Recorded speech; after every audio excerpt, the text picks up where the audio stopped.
All right, here with more wrestling legend Hulk Hogan. I was in the building. It was electric, an amazing speech. I don't know how much of that were prepared remarks versus you just being you. What was it? Well, brother, you know, it was electric there last night, and my partner that was with me, he said the stage manager commented to him, he hasn't gone to the teleprompter for 6 minutes. I'm surprised they haven't jerked him off the stage yet. So, brother, I was winging and flying and pivoting and just doing audibles, man. I was listening to the crowd and feeling them. It kind of was like being in the wrestling ring. Yeah. You know, you said something that really caught my attention. You said, as an entertainer, you try to stay out of politics. You went on to say, but after everything that's happened to our country over the past 4 years, everything that happened last weekend, I can no longer stay silent. Explain. Well, brother, as an entertainer, you want to sell tickets, and you really don't want to split your audience. You know, you don't want to say, I'm a Democrat or I'm a Republican. You want all kind of people come to see you perform. I stayed silent for so long, it was killing me. I watched the border crash and burn. I watched the economy crash and burn. I watched Trump's family be compromised. I watched his business. I watched him try to put him in jail. I was silent, and I hardly could hold my tongue. And then when they took that shot at him and tried to kill our leader, that was it for me, brother. I couldn't do it anymore. But that's why I stayed silent, because it was a business decision. It was a weak decision. It was a cowardly decision. But now that's over with, brother. I'm on the team. You know, it's amazing. You talk about things, and, you know, I'm sure over the years you've done really well financially. I started out with no money in my adult life. I would assume you probably did as well. And I remember those days. It's kind of burned into my brain. I still have the same thought process in some ways. And you think of, you know, 25% of Americans foregoing meals. You think of, you know, 2/3 of the country saying they're gasping for air, trying to make ends meet.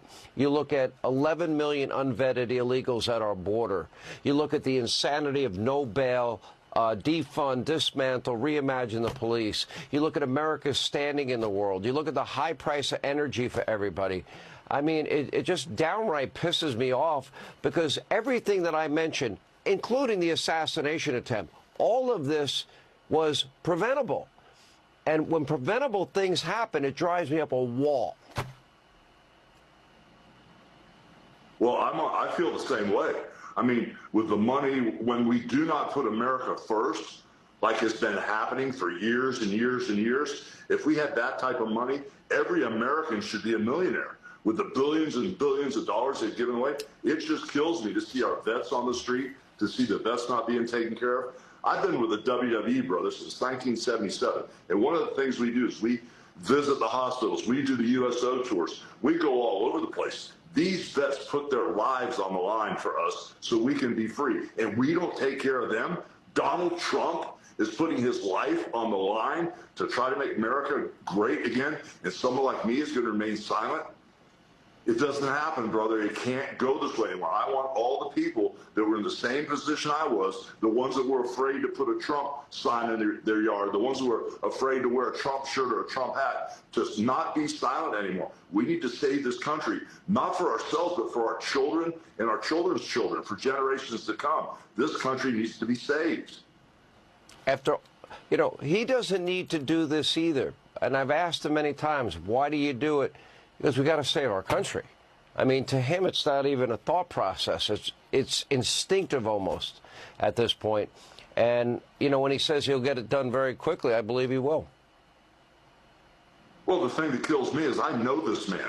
I mean, this man has been good to me, been good to my family, and I watch how he treats people over the years. I've known him for 35 years. And what the press does, they make him like he's the devil or something. They write the worst stuff in the world, and it's not true. This is a great man. This is a great American. Okay, he's got a personality. A lot of us do. Okay, he's got a little bit of an ego, or a lot of an ego. Who cares? But he loves America. He loves people. He loves to see people do good. And that's what he's all about. And the sooner people get this, the sooner better off they will be. You know, they try to create a caricature and dehumanize him, and they're willing to do anything to stop him. By the way, one thing that would stop me from ever getting in the ring is you. I think I'll pass on that opportunity if I'm ever given it. I've watched you in the ring, man, for a long time, and you're a killer out there. We appreciate you. Well, it was a great night last last night. I got remarried, and I've got a stepson that I just got him in jiu-jitsu because of you. Awesome. Oos. Appreciate it. Hulk